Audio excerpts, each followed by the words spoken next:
on this week's episode of What the Lehecka, we're talking about the heat index, what it is, and how it's calculated. Now, last week, we saw heat indices between 110 and 115 for several days straight.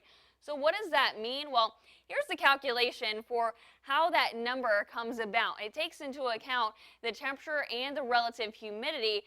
But no, I'm not plugging in those numbers every time it changes. A computer will do this for you, but there's a lot of numbers and a lot of assumptions that it's putting into this formula because the heat index is how it actually feels to your body when you walk outside. And everyone is different. The activity you're doing is different.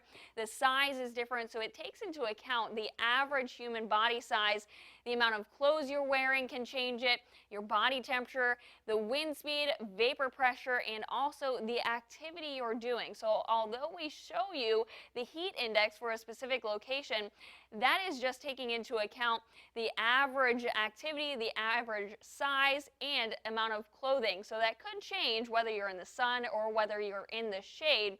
But that's the calculation that is used and how we get that number. It takes into account the temperature and the relative humidity. So if you have any weather questions for me or weird weather phenomenon that happens, be sure to send them our way on Facebook or on Twitter, and maybe we'll answer them for you on next week's episode of What the Lehecka.